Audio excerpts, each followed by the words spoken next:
Granny Gardeners. It is spring 2021. I know I did a video on this last year and you guys are all pros by now, but I just wanted to do a refresher on starting seeds. I've had a few people reach out asking where you can buy these little seed containers, and I just wanted to remind people that they're convenient, but you don't actually really need them. The most important thing when you're finding something to plant seeds in is that they have, you'll see there's drainage holes in the bottom of this one, so the water won't pool inside them and rot the seeds. There's tons of other things that you can use. So a few examples, you can use berry containers, which already have holes in them. If you just save them from your recycling, you can use strawberry containers, blueberry containers, and the nice thing is you can actually close the lid and they've got holes in the top too, so it's almost like a little mini greenhouse.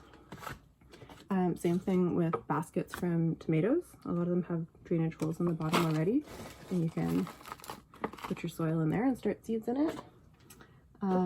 You can use, let's see, you can use just about anything plastic, like old plastic cups, yogurt containers, as long as you carefully poke some little drainage holes in the bottom so that water can come out. So now that yogurt container is good to plant seeds in. You can do this cup.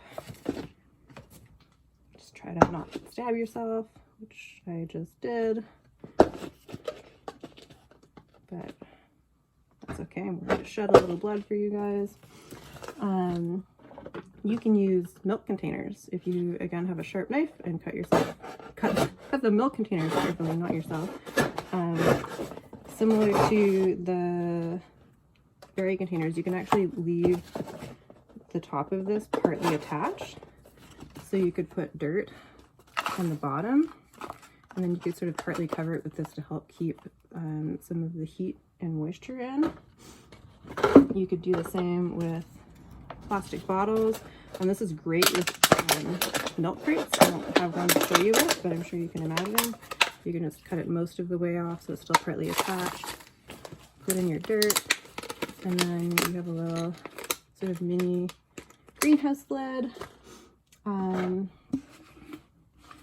Containers like this, like any kind of fairly sturdy container that's not gonna like super quickly start to rot.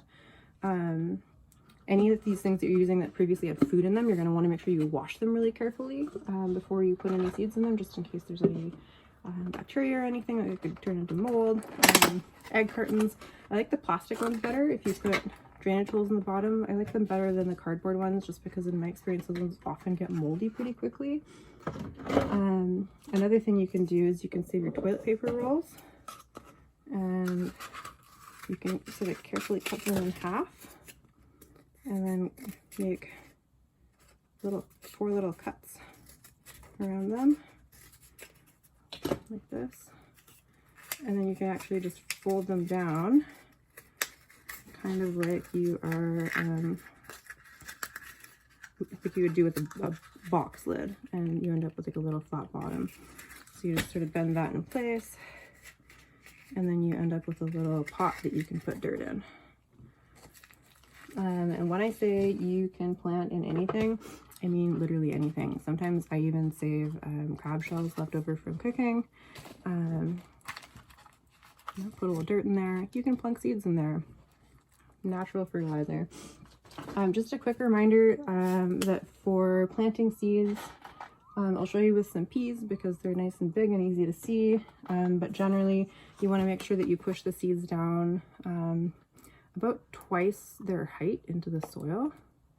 So you want to make sure that they're, not pushed down too far. I'll put this one on the side so you can kind of see it here, but like I'd push it down like to about there, but covered in dirt, so that yeah, it's got room to grow. You want to make sure that the soil isn't too tightly packed, especially if you're using soil from last year. You'll want to make sure that you take the time to loosen it up, so that the seed doesn't have to fight through too much to get its little roots in. You want to make sure that you space them out. If you start to see your sprouts come up and find that they're really, really thick, you can just tug out the thinnest ones and keep the strongest ones. And you know that your plants are ready to transplant when they get their second set of leaves pop out. So those are some useful things to look out for. And the main take home is that you don't need fancy gardening equipment to grow delicious food. You can grow delicious food in all sorts of things. If you have any questions or if you have other ideas for planters that you want to share with us, let me know in the comments and I can try to help out. And otherwise, I think the main thing to remember is that seeds want to grow. So just do your best and you will have a really good chance of growing delicious food. But we're here to help if there's anything we can do. And yeah, thanks, Granny Gardeners.